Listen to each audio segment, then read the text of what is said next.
figured I need to make a video because I don't know the logistics of us meeting up to go through this stuff isn't going to work. And so my goal is to grow and get more centers involved because first off, music is hugely therapeutic, and I know it has been in your life as well as mine, and we should share that gift with people. And to be able to make a living off showing people the beauties of music, it's a pretty sweet gig. So I want to train as many people as I can up in this and get enough centers involved. And music therapy isn't something isn't unique to these centers. So I'm not only working at addiction recovery centers, but now I've gotten a few mental health facilities involved, and so, but it all works the same, right? Even hospitals use music as therapy, as the last resort, right? When nothing else is comforting the patient, then they resort to music. So we know that music's a big deal. And so what I've developed here is thematically taking people through music more than just, you have a group of people, and what you're going to encounter is, various levels of attention and care. Some people are just straight up, I had one guy, as I start introducing what we're gonna do, and him just burst out, what's the point of this music? What's the point of this music and the recovery? It has nothing to do with a recovery or whatever. And so you're gonna have everything. What our job is to be a calming and joyful presence. If someone is being rude or speaking out like that, we can get people involved, right? That's the worst case of aggression that I had. I just shot back with music absolutely is part of your journey and very important, and he just said, well, agree to disagree. That was it. So sit down with a group of people. It could be, I've had one person and I've had 20, and so this is simply just the processing side. If at some point we can get to the recording music, literally making music with people, then that's going to be a whole other training. Sit down with a group of people, introduce yourself, explain how music has been impactful in your own life.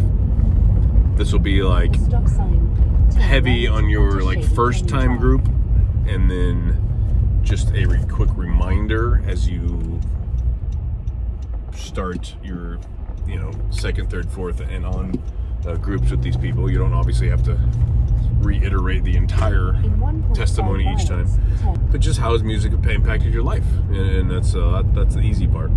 And then you go around in the group and you ask everyone, how has music impacted your life? And one thing I love telling these groups is, and this is what I've experienced personally, and you can maybe use it how you want. 99% of addicts talk about music the way musicians do, and that's not the norm. You talk to normal people, and some are super passionate about it and crazy about it, and others are I could take it or leave it. It's probably a good 50-50 just in the normal world. But with addicts, they speak about it as passionately as musicians do. Music is life. Music saves my life. Music is every day of my life. I have to have it. Just this passion behind it. And so when I started hearing that in groups, I said, okay, there's something really to this music therapy idea because we have it so accessible to us. We can call upon it whenever we need to. And so what we want to do is help the clients know where to go with their own music stylings and loves, and encourage them to even make playlists of, I'm feeling some kind of way today. I'm a little bit off. I have a dark cloud over my head, or I woke up in a funk, or somebody pissed me off, or I'm processing a lot right now, right? They're in addiction recovery or mental health recovery, and so there's a lot going on in their day. And so for us to show up and be kind of a rest, session, a joyful, no one ever leaves leaves these groups feeling worse than when they came. And so that's the point, to teach them how to intentionally do that on their own. And so you really want to be yourself. Okay, I don't expect you to try to be anything but yourself, and draw them into you. Take them on this journey. This is your journey you're taking them on. So find comfort and peace in knowing like you don't have to try to be anything else than just yourself. If you're silly, be silly. If you're goofy, be goofy. If you're peaceful, be peaceful. All those things. But the themes, and I'll email those to you just so you can have them down. And I stray from the themes a lot. Part one, because sometimes I have so many sessions with the group, I can't just keep repeating the same themes. So I got to get inventive, and this is a place that you can invent if you feel like talking about something specifically. But the overview is the very first. I like to use for the first session with any group. Big introduction of yourself, how music has impacted your life, all that stuff, and then explain to them why, how music is therapeutic, how to intentionally use it as a tool, know where to go, but then on the very flip side, know where to stay away from, right? Music can also be a trigger, or, send you into a spiral of despair or anger or whatever. And so we need to know where to stay away from, or where to be careful with. And then on top of that, learning new music, right? People are going to share a lot of stuff you probably never heard, and so it's great to remember these new artists, because finding new music is hugely important. We get into that later because that's actually a theme.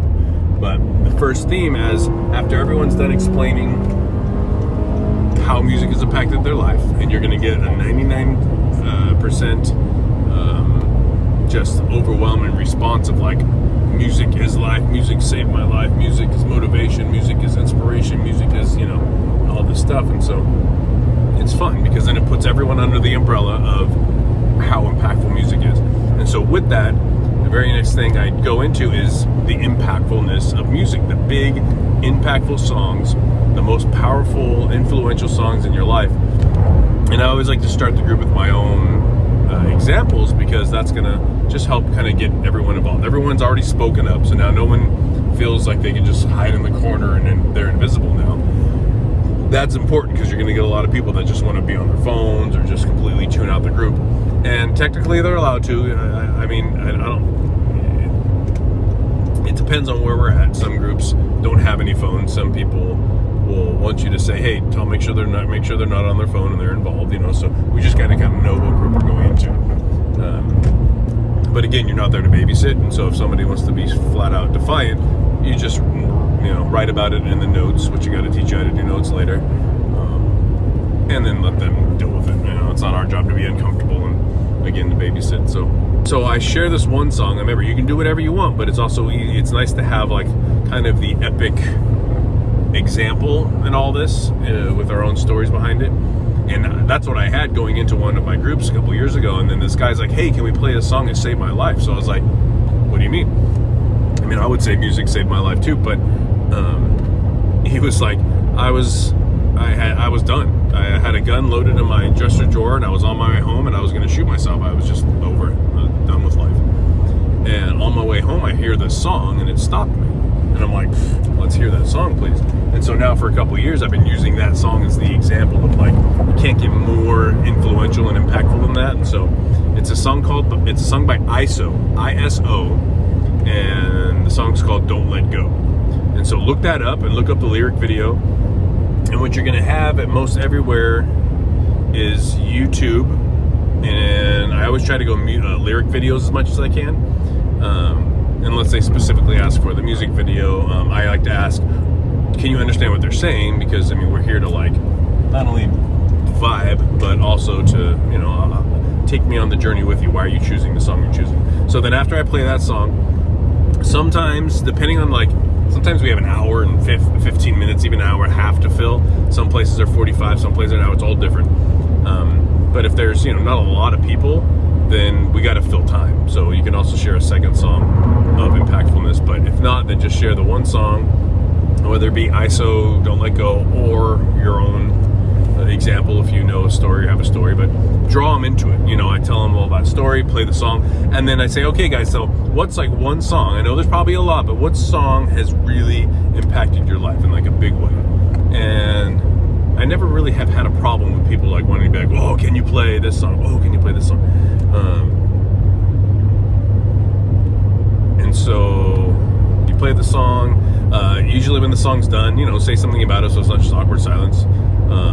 You want everyone to feel like the songs that are being played are a big deal, so then that people take that in mind and share songs that are, in turn, have a story, and two, know that it's important. It's time, their moment to kind of focus on themselves a little bit. I think that's good for them. And so you say, all right, what song do you have? And then somebody will say something, and then you type it in, and then before you start playing it, say, okay, so why are we sharing this song? Like, how has the song impacted you?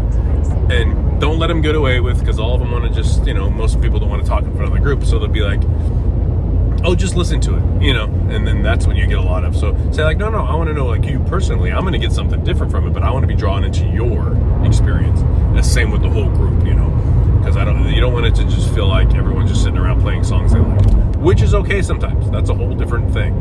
Remember, you want to vibe the group. Most of the time when I show up at a group, I sit down and I be like, so guys, especially after they know you, right? Hey, Steve, how you doing, man? So glad to see you. Glad you're here. Love this group. Whatever it be. First thing I do is be like, hey, so how's the day been? If you're the first group of the day, be like, yeah, how'd you sleep? And see if people are, you just want to vibe out to the room, because you don't want to go into a group. And one of the themes is music that helps you process through like aggression. Like, what are the aggressive songs? Or maybe it's a calming song, but a song that helps you deal with anger, right? I'll explain more about that when we get to that theme, but you don't want a room that you step into that feels heavy already to be like, all right, let's process through this. That could be good, but at the same time be like, I'm vibing songs that help you feel, joy and peace and calm. What are the songs you put on when you need to go to that spot? You don't want to throw on a blanket in an already heavy room. So impactful songs, you get people to share, that should take you all the way to the end. If not, then it could be another theme and another whole day, but I use it in the same setting a lot, only because it does work together. We're talking about the big impactfulness of music, and so I like to draw the correlation of, I say this, and remember, this stuff you can, like, things like this you can like memorize, like, what I'm saying, because I have a lot of experience in this already, and so you can draw them in with this stuff. So I say, addiction, what drove you to addiction, each one of you in this room, is being young, being passionate, having deeper feels than most, being more sensitive than other people, and not knowing where to put that when your life spun out of control. Dysfunction began, the darkness entered somewhere, and you being probably a lot of times even smarter, more sensitive, passionate, deep feels, not knowing where to put that, so you have to numb it. And it was drugs, maybe it was music first and then drugs, but music was always there to help you. And so when you get out of this place, you're still that person. You're still passionate, you're deep, you're have a lot of feels, and you're sensitive. If you can focus that into something productive in your life, you can do good, big things. You want to encourage them in that stuff, and it's going to be true for 99.9% of them. And so, if not all of them, because that really is, that really is the root, other than, whether, whatever else came with that, right? Sexual abuse or whatever, it's being sensitive, being passionate, being, all these things. And that's what ultimately, think about musicians. If we're not those things too, then I don't know what we are, because, that draws us to love music, because it's so expressive, right? Music is passion at its root. So I tell them this artist, Tash Sultana, TASHSULTANA, Tash Sultana, look her up. Specifically, there is a Tiny Desk performance by her, and I always skip to the second song. You could just play it from there. I only play one song by her, and I tell them about her. You can look her up if you want, but she is Australian. She struggles with substance abuse. She was homeless, and then she basically taught herself how to play like every instrument, and started her own YouTube page. It blew up, and now she's getting more and more popular. But she's amazing. Like, she just exudes that passion and feeling in her music that it's just so fun to watch. And whether you like her music or not, addicts really are drawn to her because she just has something about her. Probably because she lived in that world. And addicts really know their own. This is why they always ask me, like, are you in recovery? And I say no, but kind of yes, because I had my own stitch of life of drug abuse and, just all the other darkness that I wanted to indulge in. And so, like, I never had to go to a center, but yes, I came out of it, by the grace of God and having other passions that superseded it. You watch her and I explain, like, look at, like, you can't understand anything she's saying, and it doesn't matter. There's so much joy and love for her, just what she's doing. There's passionate, every move and smile. It's authentic, I point out, I'm like, I love her because I can tell it's authentic, and that if she was playing in front of 500,000 people or in her room by herself, she would look exactly the same, and it's awesome. And so that's kind of day one. And then every single group I end with, I say, so thank you for sharing. As you can see, we never leave this group feeling worse than when we came in. And sometimes I go into more in depth with this, maybe with certain themes it would work better, but I like to say that I'm like, relapse. I said, if the God forbidden relapse happens, that's not something that just happened, as much as it'll feel like that sometimes. Relapse happens because of many steps in the wrong direction, many bad attitudes not dealt with, many, moments that weren't dealt with, small moments. And music can really be that thing that can help those little moments turn into the right direction. Just little urges in the right direction, nudges in the right direction. And with that, and then I say I consider these groups relapse prevention more than anything, because we have it at our fingertips and because it so deeply impacts you. So you could be, I say, continue to share songs with each other, because you're only going to do somebody good. Tell them why you're sharing it with them, what it's done for you, and be that person. You don't ever know if you're going to be that light in somebody's day that could really help that day not be a nudge in the wrong direction. So, and then they leave, and it's always been good, And so that's just kind of an introduction to what I want to continue teaching. And I'll email you the other topics. I think I have 7 in total, and the very last one is creating music, which will be a whole different thing, if that happens. But tell me if you have any questions and what I can do to help you feel comfortable, maybe even practice this. I would love for you guys to see it in action, come to one of these groups of mine. But